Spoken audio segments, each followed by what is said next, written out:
Where the world's top commentators speak out on controversial issues without the fear of the cancel culture sweeping most of the rest of the media.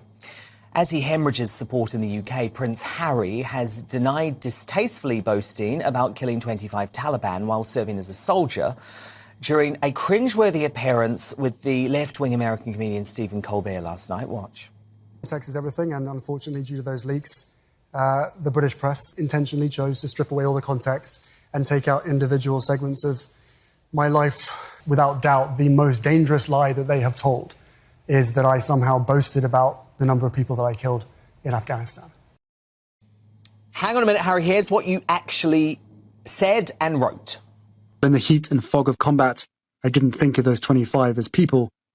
You can't kill people if you think of them as people. They were chess pieces removed from the board. I could always say precisely how many enemy combatants I'd killed, and I felt it vital never to shy away from that number. So, my number? 25. Former British Army Colonel Richard Kemp has warned that the revelation could provoke the Taliban to carry out attacks against the UK. But tone-deaf Harry seems to forget he's now living in a country that respects veterans and their usual preference for discretion more than any other. And one person who also grew up in the glare of the public spotlight, but seems to have coped with it a hell of a lot better than Harry, is top Republican commentator and MyDailyMail.com colleague Meghan McCain, whose own father, John McCain, famously spent over 5 years as a prisoner of war in Vietnam. Meghan, so great to have you here tonight. So it's not just the military community in the US that seems furious with Harry. Do you think he's starting to lose America now with all of this? Oh, yes. I mean, his media appearances this past week have been a complete and total spectacle. I mean, not to be vulgar and disgusting with you, but I now know that he's circumcised. These are not things that, a grown adult man with 2 kids should be revealing on television and in a book. And even when you see people like the New York Times, places like CNN coming out and criticizing him, you know that the tables have turned. You can see the approval ratings in the UK. I'm sure that they are mirrored here as well. A lot of people who were big advocates of Meghan and Harry's have been really silent recently. People like Oprah, people like Gayle King, just not coming out and supporting them the way they do. And I think part of it is just this, the egregious revelations, obviously the disgusting way that he's treating his family. But I think these comments about the military, I don't think he understands the way it's going over here in our country as well. As you mentioned, my dad was a veteran, but every person in my family serves in the military except me. I'm actually the black sheep because of it. My brother Jimmy enlisted in the Marines when he was 16. You have to be 18 to join the Marines without parental signing. My parents signed for him to deploy to Iraq and Afghanistan. I honestly can't remember the amount of deployments between all my family members, and that includes my in-laws.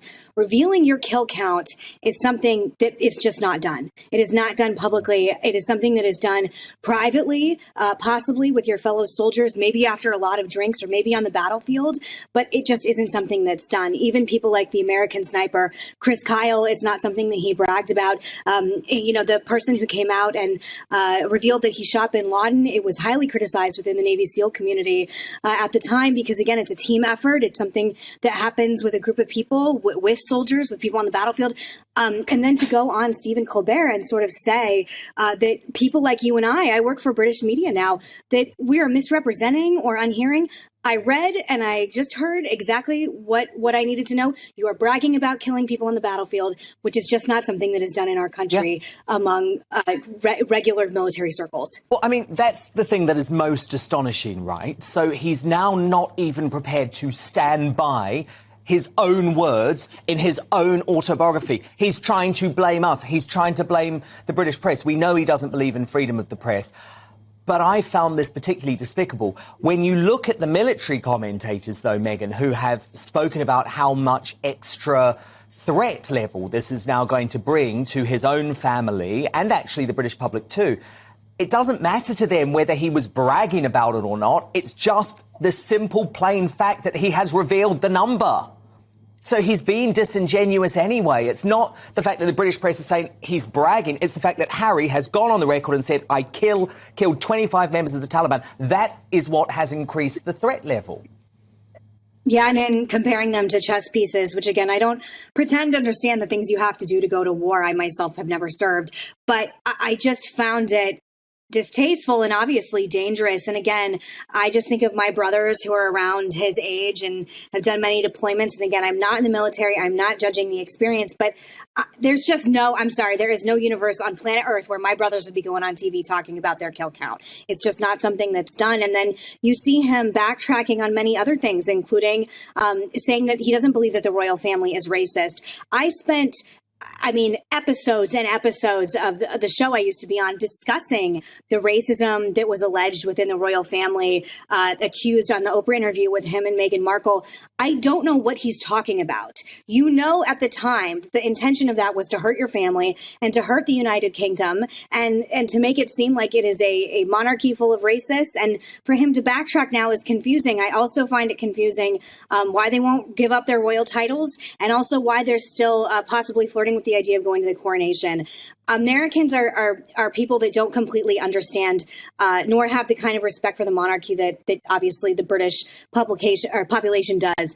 But we do understand family and we do understand loyalty, and trashing your family for the highest dollar and going on any TV network you can and saying deeply personal things. And again, this is just one side of the story. And one of the things I just kept thinking about is, William lost his mother too. William went through all of these things too. And there was a point in time in my life where I really, just didn't have a lot of interest in the royal family. And I'm telling you, myself and many people in this country understand that it is extremely important for our countries to maintain the kind of political and global alliance that we have. And this could really hurt that.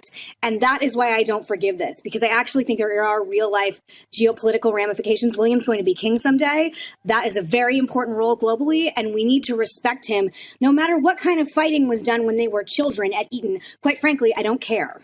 I know. And it's his own brother who is trying to discredit the future king of England. It's extraordinary. He's trying to paint him as some sort of bullying lout. And that isn't the William that I believe exists anyway. So I think he's trying to actually incorrectly put that portrayal out there. But look, you speak about family, Meghan, and of course you do come from one of the most famous political families in the US. I imagine there were loads of times that you probably had back and forth behind the scenes and disagreed with your father or your mum, but you would never have thought about selling them out in a book for millions of dollars, would you? I have 6 brothers and sisters. My dad was married twice. I come from a blended family. As anybody has any family, people fight, things happen. My brothers have gotten in fist fights before, but I love my family and we are incredibly loyal to each other. There is absolutely nothing in the world that could ever get me to betray my family. And I think it's the level of betrayal at the level that it's at. And I think when you see, people like Stephen Colbert, who's a very liberal comedian, conducting these sort of puff interviews, at the same time, there are a lot of people and a lot of average Americans who feel like our country is sort of being used in a way, in this pawn with Harry in a way to disparage the United Kingdom and to disparage the monarchy. And I'm grossed out by it. And I know a lot of people are as well. And I think there's a lot of politicians that they admire. And I want to go back to the Obamas, which I spoke about on your show before, who are staying very quiet. Yeah. They are not publicly supporting this. We understand how important our relationship is with your country and our relationship is with the monarchy. Exactly. And the Queen, and who since passed, excuse me. Yes, go ahead. And no, I'm just going to say this has gone too far now. But look, you've written a brilliant column about this, which I really recommend people check out at thedailymail.com. Meghan McCain, so great to speak to you. If we don't talk beforehand, good luck with the pregnancy, Meghan. You couldn't tell there, but...